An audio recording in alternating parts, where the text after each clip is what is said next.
Welcome back to the Feed the Soul Summit. We are now on session 4 of our 5 session for this summit, and you can see it's been it has a toll on me. So anyway, here we are with Taj, Madeline, Rachel, and Prince for this discussion, this first discussion of this session, and it's going to be on reducing the risk of burnout post-sport. Now, before we jump into the intros and the discussion, remember that the event is recorded. We will be sharing it with our participant on our website and also on social media channels. And we're not going to be taking questions from the audience this morning, but you will be able to submit your questions afterwards for an online discussion forum. So stay tuned for that. And with that, I'll start with a quick introduction on myself. I'm Myriam Glez, the founder of Athlete Soul. I'm also a 2-time Olympian in the sport of synchronized swimming. And I went into a corporate career after that in marketing in the hotel industry. That led me back into the sport industry, working for multiple sports teams in England, Australia, and the US, and then finally landing with Athlete Soul, which has been an incredible experience. So I actually do work with Taj and Madeline on a regular basis on the transition side. They are coaches for Athlete Soul. So it's fantastic to have you guys here on this panel. I've also interviewed Rachel, so we're all connected here. Let's start straight away with the intros. Madeline, why don't you get started? Sure. Hi, everybody. Welcome. So great to be here. I'm Dr. Madeline Barlow. I was a swimmer. I swam through college at Bloomsburg University for all 4 years. And the transition for me was a really, really, really tough experience. So that's what led me to where I am today. I got my PhD in exercise and sports psychology at Temple University. And it was through that experience that I recognized I didn't just want to, I had to study the transition so I could help individuals that are going through that time and that loss of their sport into what's next. So it's a little bit about me. I'm really happy to be here. Beautiful. Rachel. Sure. Hey, everyone. My name is Rachel Flatt, and I was on the 2010 Olympic team for women's figure skating, as well as a national champion and junior world champion. But I am now very happily retired. And you'd like to say, I'm on to career number 2. And similar to Madeline, actually doing my PhD in clinical psychology, mostly focused on eating disorders in athletes, athlete mental health, but also some digital mental health tools as well. So I'm really excited to dig into the discussion today. And thank you so much, Myriam, for having me. Thank you, Rachel. Taj. Yeah, Myriam, thank you for holding this space. Thank you for having me on the panel. My name is Taj Deshaun. I am a former football player from Stony Brook University. I'm now an athlete career transition coach, helping athletes transition into the next stages of their lives. I'm also the founder of ThriveAfterSports and the author of this book right here, ThriveAfterSports, as well as this book, Athlete's Entrepreneur, which is a collection of stories. Madeline is a part of this book. I'm trying to zoom in on Madeline's face. There she is. Boom. Madeline and Myriam. Where's Myriam? There's Myriam. Look at that. Looking smooth. So I had the pleasure of collaborating on this book as well. I'm also the host of the ThriveAfterSports podcast, where I've had the pleasure of interviewing Myriam, Madeline, and Prince. Rachel, you're up next. I will be reaching out for sure. And last but not least, I'm the vice president of Self-Publish in 30 Days, which is the company that helped me publish those 2 books. And I have the privilege and the pleasure of helping other athletes publish their books as well. So that's a little about me. Taj is a really busy person. Prince, why don't you take it away? My name is Prince Daniels Jr. I'm a former NFL running back for the Baltimore Ravens. Played 3 incredible years there. After my transition from the NFL into life, I felt that I needed some help because I was extremely depressed and suicide was the #1 priority on my list. So took it upon myself to go live at a monastery and, did some rehabilitation. From there, came back, and now I'm a high performance mentor. I work with professional athletes, elite athletes, and high achievers in helping them transition, and helping them transform before they transition. And that's in life and sports. And I help people see the greatness within themselves. And so I have a book called Mindfulness for the Ultimate Athlete, which is behind me, Mastering the Balance Between Power and Peace. Hey, thanks, Taj. And exactly. And I also have a company called Game Beyond the Game, where I help athletes identify their purpose and have a vision for their purpose and be able to see it through, beyond the game and into life. So it's a little bit about me, and I'm happy to be here. So Myriam, thank you for holding this space. Taj, it's so great to see you. Madeline and Rachel, it's great to meet you. So I'm excited. This is a great panel and everybody has amazing energy. So let's get it going. And thank you for all of you to participate in this discussion, because you obviously have different backgrounds, came from different sport, yet you all have one mission, is to support athletes with their mental health, with their transition, and just in general, be a better human being and understanding themselves. So I think there's a common thread between what you all do, and it possibly comes from personal experiences that probably had similarities as you transition from your athletics to your next life. So the topic we're going to be talking about is really about this burnout post-sport, which is pretty common. We see a lot of athletes with all of their energy and enthusiasm kind of rush to the next step once they've retired from sport and jump into corporate or coaching and really go on full speed, kind of the way they did in their sporting career. And that doesn't always end quite well. And there is a bit of a reckoning happening at some point. And so I guess the first question is why is this? Why is there this rush to get into the next career? Rachel, what do you think? I mean, I have a lot of thoughts about this, because I think on one hand, we as athletes are so used to having this insane schedule and so much structure in our lives, from, training, 7-8 hours a day, and doing all sorts of things to maintain our bodies and our minds. And when we have so much open time in our schedule and so little structure, it makes it really easy to just fill that up with other things, right? To immediately jump into the next thing to kind of alleviate some of that like uncertainty and anxiety around like what's next. It's like, let me just jump into whatever's there for me. And on the other end of the spectrum, I think sometimes there's this urgency for some folks who are retiring, have had great careers, or have maybe even had some tough experiences, and they're really ready to be done. They want to move on with their lives. They want to, achieve personal goals, and, that they've maybe put off, like having a family or pursuing, education or other careers. And so sometimes there's like a lot of excitement and enthusiasm to jump into that. And at the same time, like, we still really need to recognize that this is a huge transition in life. And it is so important to take some time and space to like figure your life out, figure out your new identity outside of sports, and really take the time to just process the major changes that are occurring in life. So I think there's, a lot of different aspects to the urgency piece. But I think it's so common for people to want to just like jump in right to the next thing. And I did that, threw myself right into school, and it showed up later for sure. I was forced to take that time and process things. Is there perhaps a fear of coming from that space of great success, having done a lot of different things by a young age, and then kind of being eager to achieve the same straight away coming off your sport? Is this something maybe that Prince, you have experience, or Taj, kind of searching for that success straight out of your sporting career? Yes, and I'm pretty sure Taj will be able to expound on it as well.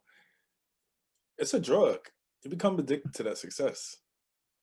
And just like any type of dopamine that is released, you want that feeling. You want to fulfill that feeling because it has been there and you've normalized it.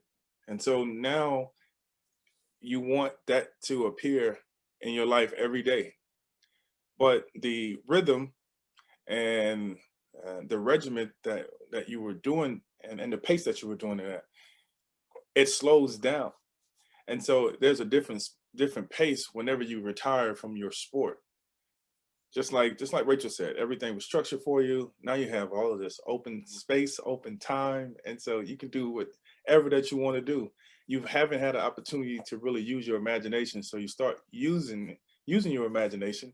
But at the same time, it's like, well, what do? I could do so many things. I could do all the impossible things. And when you start to realize that this is tougher than I thought, because you've already created a new groove. And so when you create that new groove in your life, you create a new groove in your brain and how you operate and how you do things. And so it's difficult to rewire and rearrange your brain to be able to think in a positive manner, because now you're actually seeing things for what they are. Like, oh my goodness, I failed at this. I never fail. But you start failing in certain situations, and it seems like the game speed is not the same as life speed. So you have to learn how to find that balance within your life and enjoy those moments when you had them. But now that you're in a new space, you have to be open for whatever that comes. So. Yeah, both of you have talked about structure, pace, flow. And Taj, I'm curious because you've had quite a few different work experiences right after college. And I'm wondering if you were in search of something or trying to fill in, those missing feelings that you had from sport. Oh yeah, 100%. And Rachel and Prince, you guys brought up some great points. I think just an example, something that I experienced personally with rushing into the next thing came from, I'll use an example of this, like the holidays are coming up, right? And so we're all going to be getting together with our families. When I was in college, I enjoyed those holidays because everyone would say, hey, I saw your game last weekend. Great job. How you feeling about next season? All those types of things, because that was my identity for so long. And then when I came back home from college, that first holiday season, when I came back home and I was unemployed, no longer playing football, no idea what I wanted to do, those were some of the hardest moments fresh out of college, because it was always, Taj, what are you doing next? And I was scrambling to try to come up with something just to tell people, like, I got some interest from these jobs, or I have an interview coming up next week. And you're just trying to not only tell people, you're trying to tell people, hey, this is what I'm doing. And you're also looking at yourself like, well, I really don't know what I'm doing. And so I think that sense of urgency, or that rushing into things a lot of times, just comes from trying to establish a new identity, just because you're like, okay, I'm shedding these old layers. I just want to hurry up and attach it to something else so I can tell people this is what I'm doing. And a lot of times it becomes about other people versus looking internally. And that's something that I encourage. And I know anybody on this panel can speak to this. We all, when we're working with athletes, we encourage them to look internally and starting there first. That's where it begins. You have to figure out what's important to you, what path you want to create for yourself, who you want to be in this world moving forward. It has to be bigger than a paycheck or just what's on your business card. It has to be what lights you up and what can you attack with that same sense of passion and ferocity that you did with your sport. And I think once we find that, and it can't always be rushed, to your point. That's not something you can just figure out overnight. It's a process. It takes time. It takes looking within to be able to discover that. So those are my thoughts. I think that's why I rushed into it, trying to figure out what I was doing. And I think that's why a lot of athletes rush into it. Madeline, can you speak to this process of reflection, reevaluation? Why is it important to take the time to do that? And what would be the consequences possibly if you do not do it? I'm going to start with the consequences really quickly and go backwards.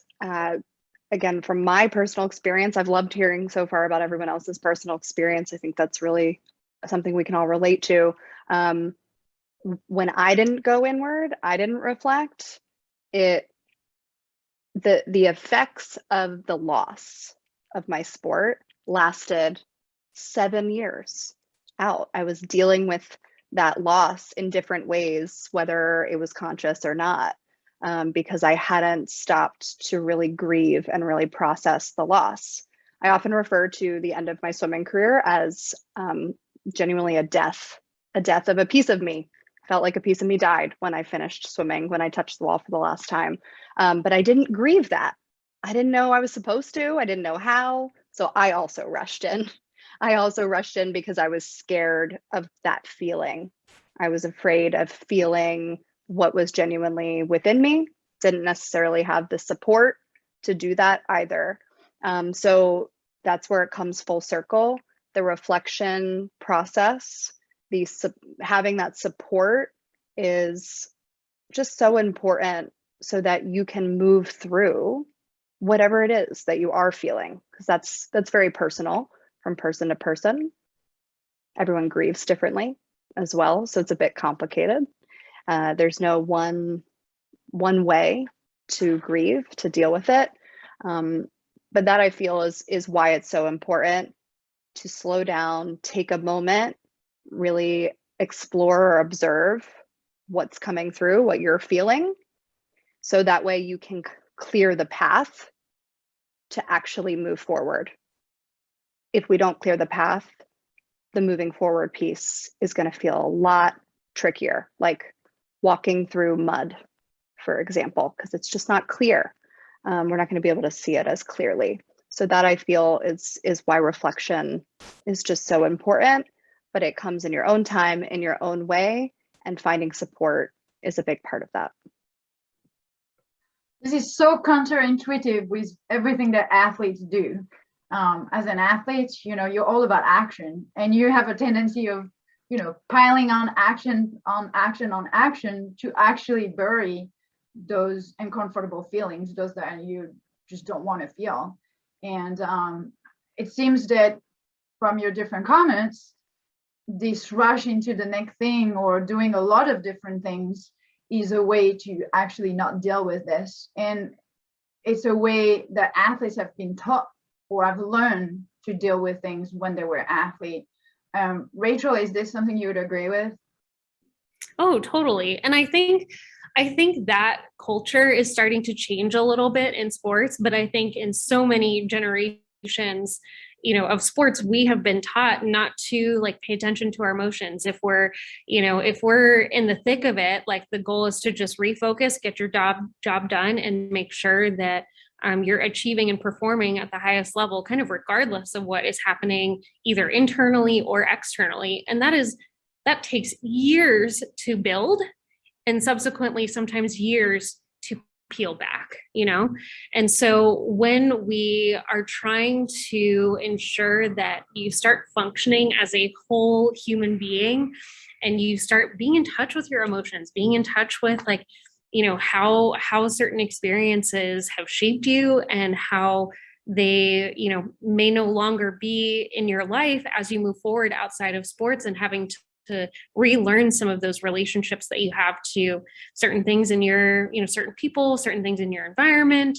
There's a lot of newness that it just takes time and patience to be able to address that. Whereas instead of our typical approach in sports where we don't show weakness and we just plow through, now is the time to actually develop yourself more as a human and start relearning some of those skills, because it just takes time.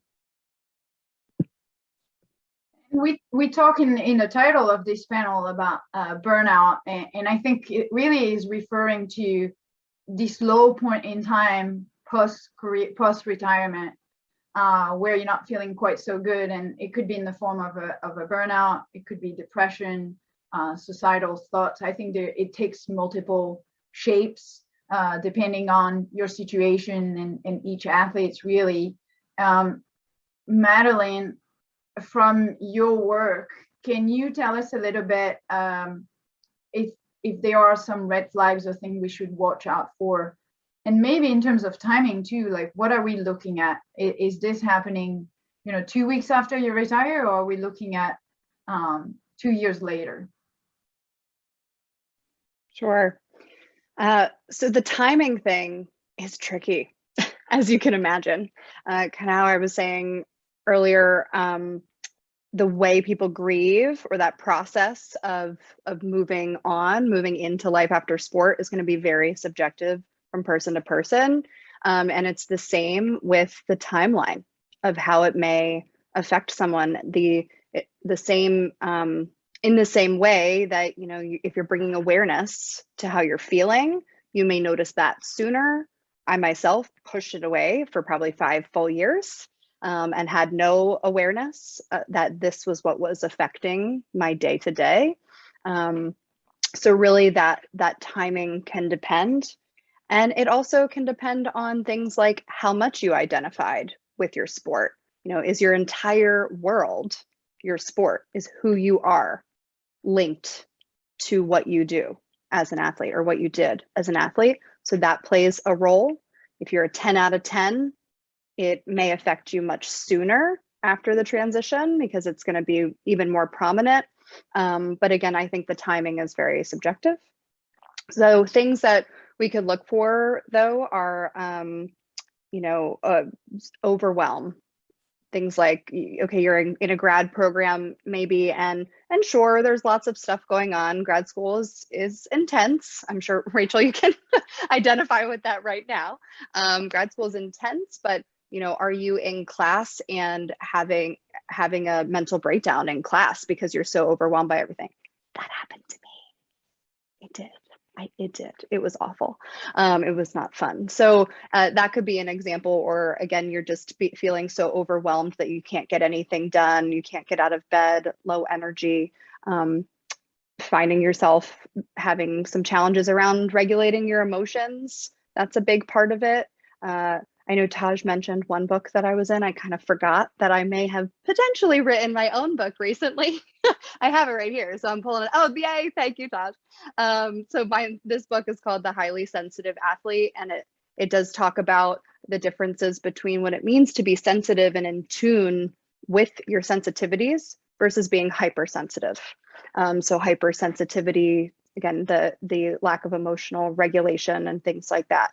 So those might be some of the things we look for, especially also one final thing is that lack of interest in what, you know, something you might have been interested in before, or just, you know, not really feeling able to connect in the same way. Those are some things that I might look for, and that would tell me there's burnout in some capacity being experienced. Prince, would you share with us a little bit about your personal experience? You did not experience a burnout, but you dealt with depression and loss of identity, and you had a specific way of handling that. Can you share a little bit with us that process, and how did you figure out you needed to do something different? I tried everything in the book that was traditional. That's how I knew I had to do something different. So after my football career ended abruptly due to injuries, there was this void in my life because I had this mental projection of how long I was going to play. And since that did not pan out, it created this void in my timeline and me looking into my life. And so after my career was over, which as every human being does, and it's perpetuated and encouraged, we cling to everything that we can cling to create an identity for ourselves. That's how we identify ourselves. We label ourselves. We have names, you know. So I needed to jump from one identity to another identity, but not just that, but jump to an identity that still can hold the same type of energy that I would receive from being regaled and praised on the football field. And it seemed like there was nothing else that could really do that, and that could really give me that adrenaline rush, you know, unless I go and do something extreme, right? But I wasn't even in the right mindset to even try to do something extreme, because I was planning on doing something extreme, but luckily I did not. And so I fell into this depression, and, or should I say, deep depression. And after I fell into that, I started having negative thoughts, suicidal thoughts, and the negative thoughts took over my mind. So everything that I used to say that was positive about myself and how much I love myself and how much I'm proud of myself, I started saying all the opposite. And that led me into a down spiral mindset, which led me to create a 3-day demise for myself and how I was going to do it. So I was fortunate enough to get to day 3, and my thought process was disrupted. And so after that thought process was disrupted, I had a choice. I could either go left or I can go right. And so luckily I chose to go left because right would have ended my life and I would not be here today. So when I went left, it was encouraged to meditate. And I kid you not, at that time in my life, I was cursing up a storm. Like, how in the is this meditation gonna even help me? Like, this doesn't make any sense, right? But it was my last lifeline because I was doing all the things, going to church, praying, doing all these things, being in the community, and I felt that there was no connectivity, no level of sensitivity, because I didn't know how to be vulnerable. I didn't know how to let that go. I was a warrior. And so for me, I had to learn how to let that go. And as Taj mentioned, you know, you're concerned about what other people think or say about you. So I had to learn how to let that go. And I had to learn how to be in my space. I had to learn how to identify with myself. And that's really hard because a lot of times we are ashamed of some of the things that we've done, ashamed of some of our thought process or the things that we think about and the actions that we take. And so you don't want to sit with that and have to judge yourself, right? It's easy to judge someone else, but it's hard to judge yourself. So I went through this process, and luckily doing that choice of choosing meditation, something happened, and it was like I had a calling. And from that moment on, that's when I realized this is the direction that I need to go in, and I followed that without second guessing it. And from there, that's when I chose to go and live at the monastery for some time because I knew that I needed to work on myself internally. And when I started to do that, I started to see how there was this seed that was inside of me that needed to sprout and needed to blossom, and I needed to unfold. And I did that, and I stayed committed to it. And it allowed for me to not only see myself in a more of a positive manner, but also create a different perspective and vantage point in the way that I view things and see things in life. And then I started realizing the power of my mind and how I changed my negative talk into my positive talk. And I started loving myself so much more that I started realizing the principles of life and understanding like the very small parts of life, all the way down to the cellular level, to the atomic level, and started becoming more mindful of the things that I do, the things that I say.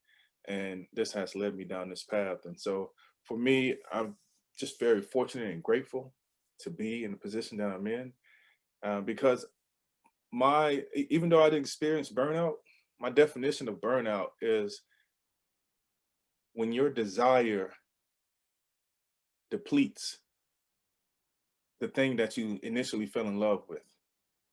That's when you have a burnout, because you no longer have the desire to continue to keep going, to continue to stay motivated or aspire or be inspired to finish whatever that you're doing. Just like you have a job, you're just like, you know what, forget this job, man. I can go make money somewhere else. I want to go live somewhere else. Like, forget this, you know. So it's in you, but when your desire depletes or fizzles out, that means a new desire. It's creating space for a new desire to come in, so you can find some type of new love. And once you find that, go with it. Well, thank you for sharing this really personal experience, because it's really something to hear, you know, about suicide, and another one to hear you talk about your personal experience and how it changed you and the choices you made through that process. Really, really interesting. Rachel, I want to turn it to you now with a question that I think you will all answer to positively, but I'd like to know why it matters. So, you know, should all athletes consider seeking help as they're transitioning from sport, whether it's with a mental health professional, a priest, a monk, or a transition coach? My guess is you're all going to go, yes, yes, yes. Of course, that's what you do. But my question to you guys, to you, Rachel, is why? Why does it matter to seek help from others? Yeah, I mean, I think in terms of sorry, my audio is a little weird. Oh, okay, it went away. Yeah, I mean, in terms of why, I mean, I think you've heard it in various forms from all of us. Like, transitioning out of sport is tough, no matter how well prepared you are for it.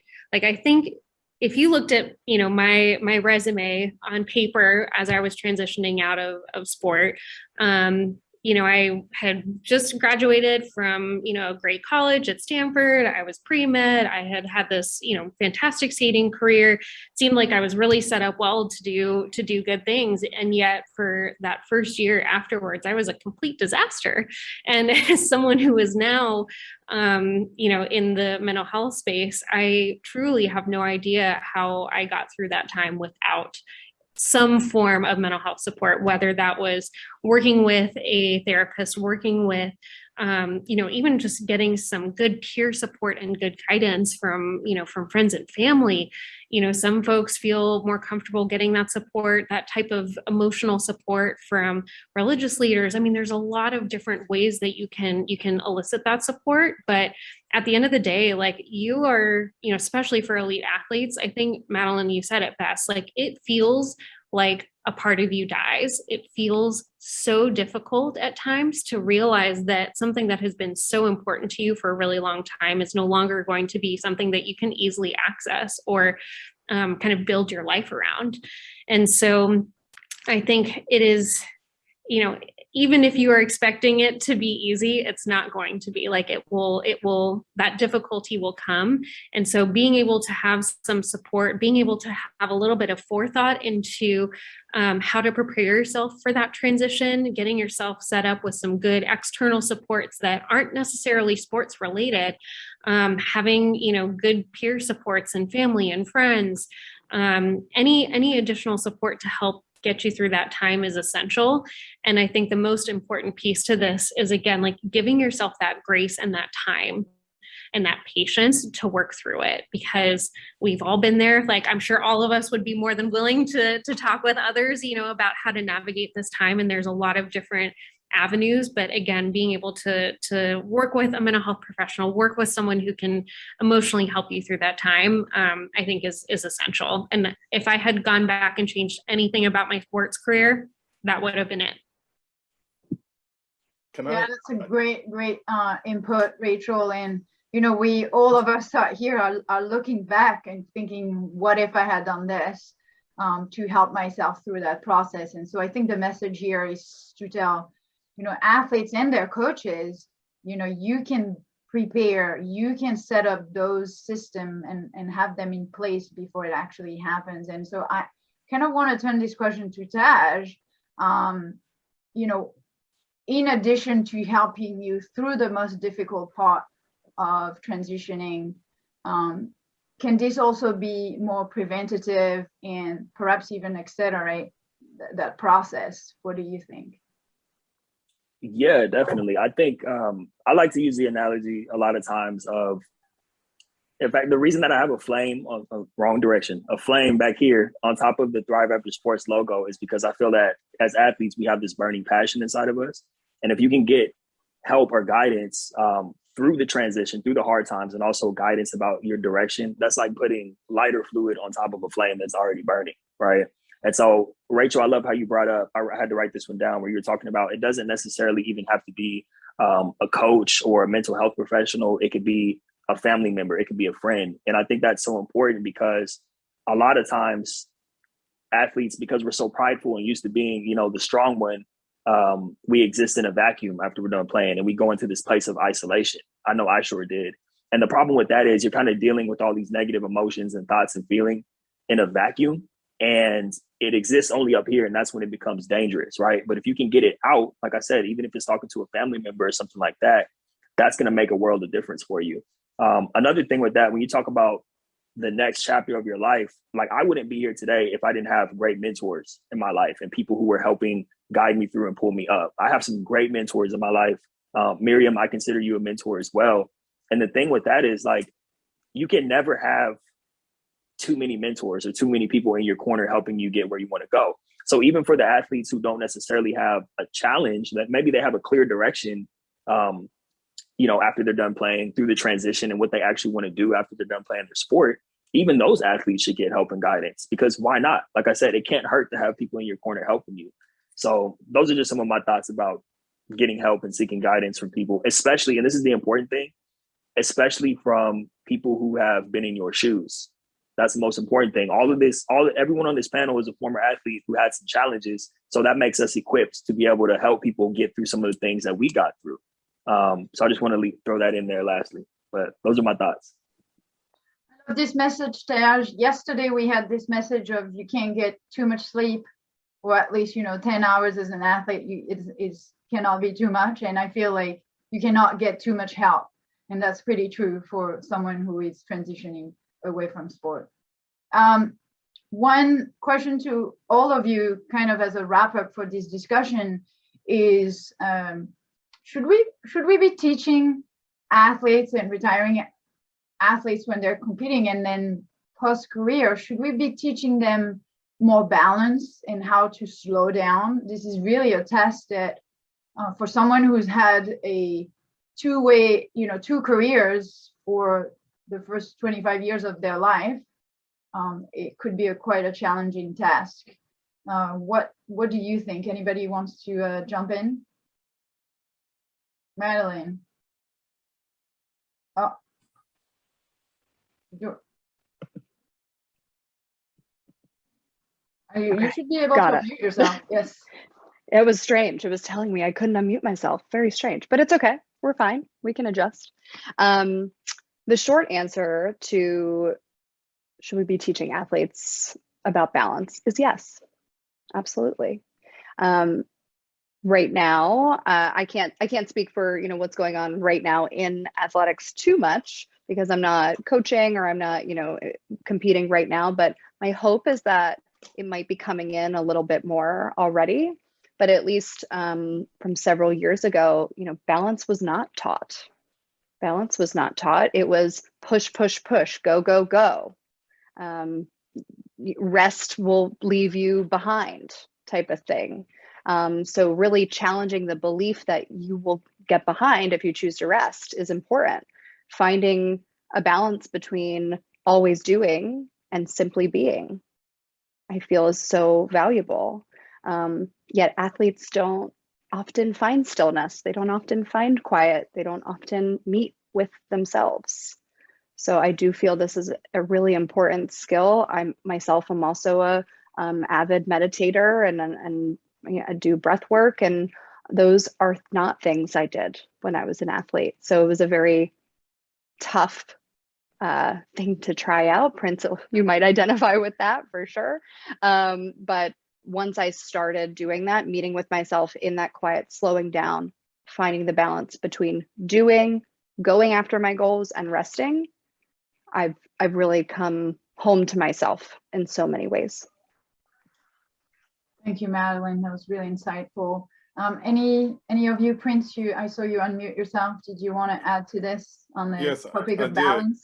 Yes, and I wanted to say something a while back. I wanted to say that for everyone that's listening, understand that transitioning from your sport into life, it's a relationship. And I think everyone in here has had their heart broken before, right? And so as Madeline said, and as Rachel said, and as Taj said, we all reemphasize, it's a breakup.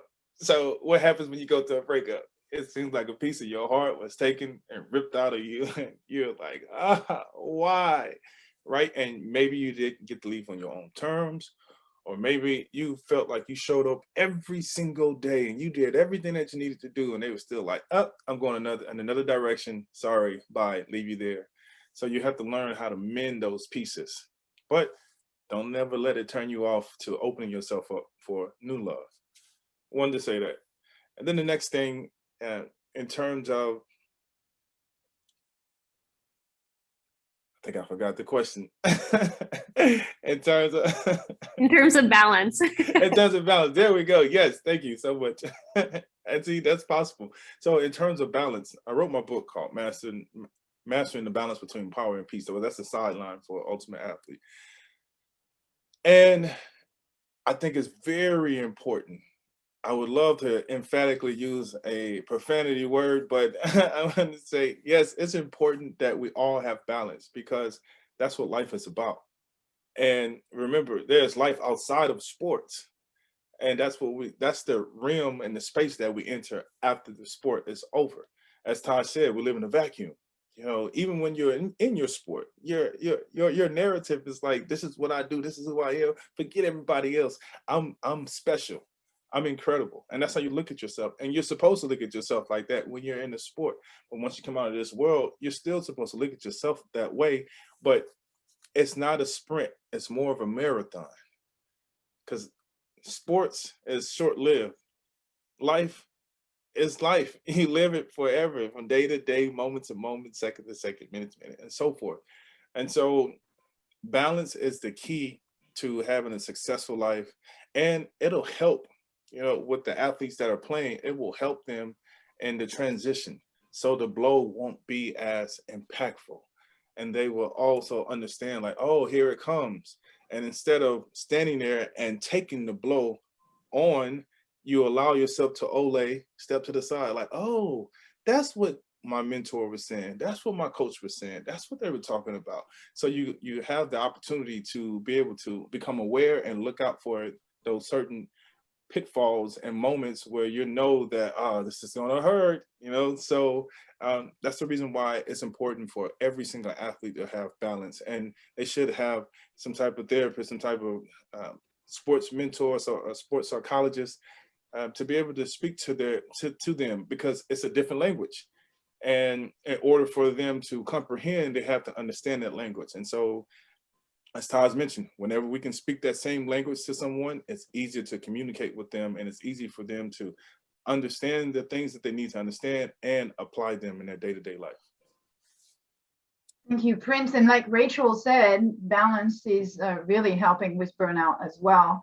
And we're really talking about, you know, finding that balance for sport, but also figuring out beyond sport, when you're still in your career, what can you do to help yourself.